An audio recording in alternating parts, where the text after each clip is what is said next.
So besides this video to a Mondar one, he asked what was I doing what was I doing when I came to Japan, or what did I start doing? Anyway, I came here married to a Japanese woman, and she had a business, international business, dealing with jewelry. So pretty much I helped her, her and her ex-husband, onto business, and they were still doing it even after I got married. Actually, I didn't even know about her business until like a couple of months before she wanted to come back. Then she told me about it, and I wanted to go back to LA to finish college. And then she asked me, well, what I want to go to college for, and I said to get knowledge to make more money.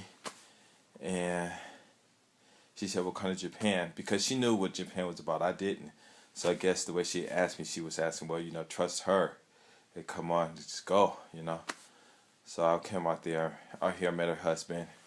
And he was Jewish guy, white guy, and they had divorced, and because he had got a new girlfriend or something like that, Filipino woman. And once she left, the business just went down and stuff. It was, they had made, oh man, I didn't even tell you their business, but it was pretty good business though. And so when I came out here, he showed me what to do. He gave me a lot of good inside information about how to deal with Japanese people, the way they thinking and stuff, in business terms and stuff like that. What to do, what not to do, the social events, when you're out in public, what to do, what not to do, and things like that. And so after they split, and he took his portion, she took her portion, and it was 50-50. The business had dropped a lot, and we were both got jobs and stuff, and started building it back up. And I found a lot of customers. She did too, and it just got bigger. And I didn't get paid for all the money that came in that company. I didn't get a penny. I didn't want any money because I had child support and stuff like that. So I found other means. I did other things, playing pachinko and stuff like that, and got another job and supported my kids with that money. And that's it. So I came out here pretty much not knowing anything about Japanese, about teaching, about the culture. I had no idea that the thing that quote unquote Japanese hate black people and stuff like that, which isn't true. But you got people who don't. But on a normal cases, you'd be surprised when you really sit down and talk to Japanese people and tell them, they hear what they say, about world history and stuff like that. But I didn't really start getting into all that stuff until after I came to Wakayama. Yeah.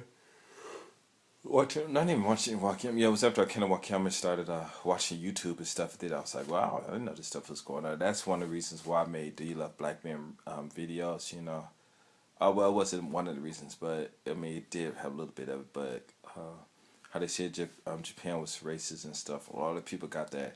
Like a lot of white people got their stuff out there talking that, and I like, wow, they're putting this information up here and it's wrong. And then they saying Japanese people hate blacks and stuff like that, you hear it. So I just started making my videos, But it's the only guy stuff to.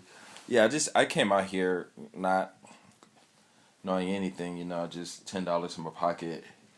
And it there's a lot of people that came out here to Japan, they had nothing. It's this one white guy from Australia.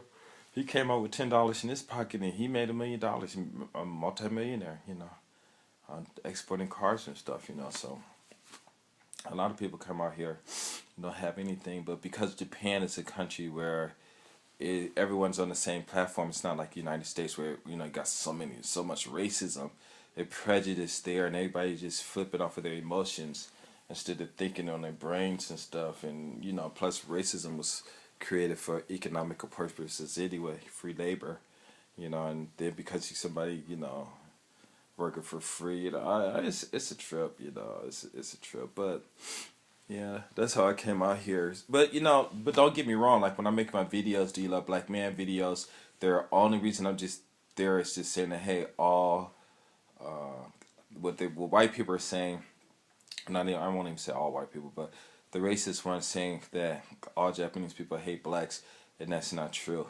And I'm not saying they're going to date you or they want to marry you or stuff like that, but they do respect you. The culture is out here. I mean, oh my God, the culture is out here. Reggae, hip hop, blues, jazz, all that stuff is out here. And if they hate you so much, they would do it. You know, they be just everybody be just here to rock and roll or whatever, since or whatever their own culture, you know, and stuff like that. Um, let's see what else.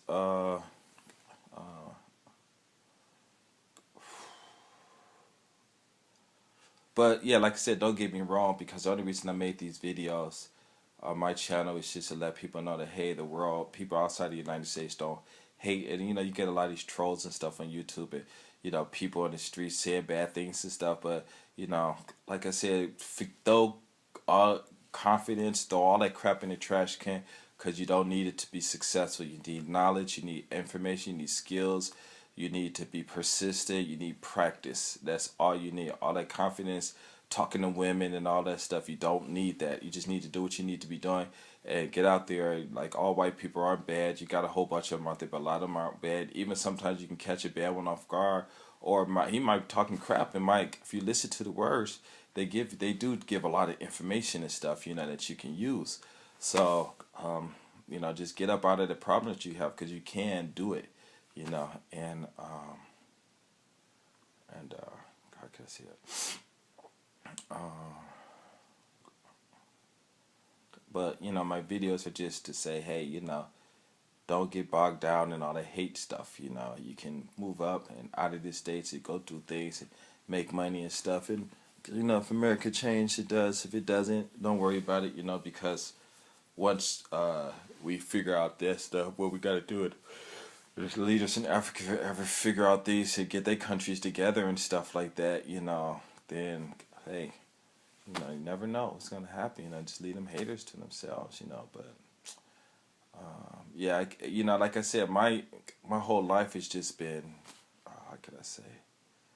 I don't know, just pretty much just going with the flow. You know, something else better come along, just jump. You know, some people you be with and they say they want to buy, okay, buy. You know, and you know, keep on pressing forward. You know, so.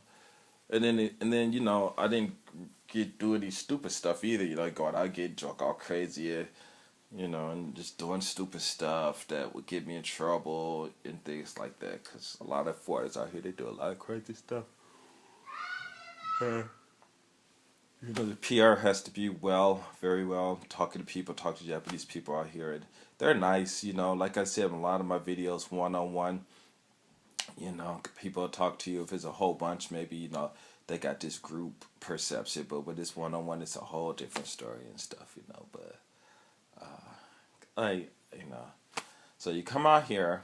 You know, my whole purpose is like when I say just come to Japan and see what it feels like to live in a country where it's peaceful. Because you go in America, and I'm not saying everywhere, but you go to places, you got people looking at you because you're black, or because you're Hispanic, because you might be a foreigner from Europe, or someone from the Middle East, or even Asian people in America get hated on, you know, and they get beat up too, just like any other person, you know.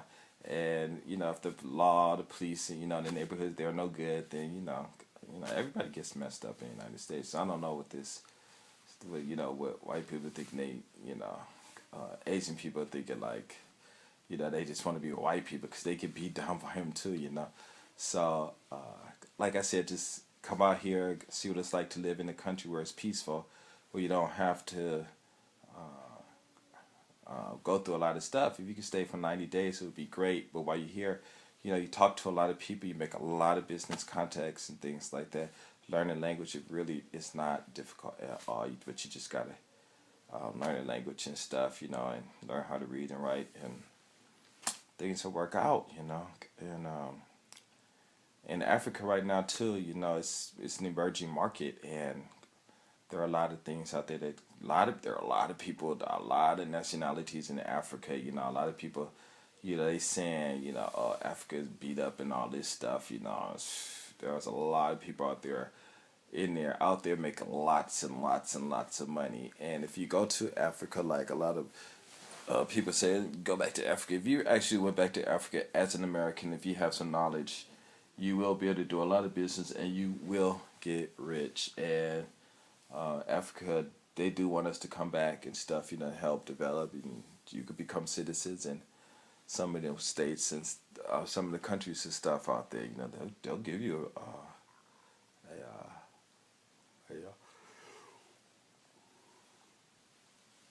citizenship and a passport and stuff like that. So don't be afraid, you know. Yeah, so basically, you know, and I just made these new videos too called "Where's My Confidence When I Talk to Women" and stuff. But it's with anything, you know. Just don't let people. You don't need confidence to be successful, you know, because confidence